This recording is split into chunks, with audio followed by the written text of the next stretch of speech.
മഴക്കാലം ആരംഭിച്ചതോടെ ഇടുക്കി അഞ്ചുരുളി വിനോദസഞ്ചാരികളുടെ സ്വപ്നഭൂമിയായി മാറിയിരിക്കുന്നു.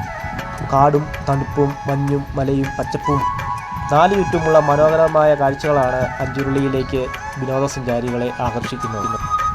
ഇടുക്കി ജലാശയ തീരത്തെ വിനോദസഞ്ചാര കേന്ദ്രമായ അഞ്ചുരുളിയിൽ നിന്ന് തടാകത്തിൻ്റെ 10 കിലോമീറ്ററിലേറെ ദൂരത്തിലേക്കുള്ള കാഴ്ചയും ചെറുതോണി അണക്കെട്ടിൻ്റെ വിദൂര ദൃശ്യവും കാണാൻ സാധിക്കും. ഇടുക്കി വന്യജീവി സങ്കേതത്തിൻ്റെ സാമീപ്യവും ഇവിടേക്ക് സഞ്ചാരികളെ ആകർഷിക്കുന്നു. വിശാലമായ തടാകത്തിലൂടെ ആനക്കൂട്ടങ്ങൾ നീന്തിപ്പോകുന്നതും കാണാനാകും. ജലാശയത്തിൽ ഉരുളി കമിഴ്ത്തിയതുപോലെ കാണപ്പെടുന്ന 5 തുരുത്തുകളാണ് അഞ്ചുരുളി എന്ന പേരിന് പിന്നിൽ. ഇരട്ടയാർ അണക്കെട്ടിൽ നിന്നും ഇടുക്കി ജലാശയത്തിലേക്ക് വെള്ളം കൊണ്ടുവരുന്നതിനായി നിർമ്മിച്ചിട്ടുള്ള കൂറ്റൻ ടണലും ഇവിടെയുണ്ട്. 5 കിലോമീറ്റർ ദൈർഘ്യമുള്ള തുരങ്കത്തിൽ നിന്നും ജലാശയത്തിലേക്ക് വെള്ളം വീഴുന്നത് മനോഹരമായ കാഴ്ചയാണ്.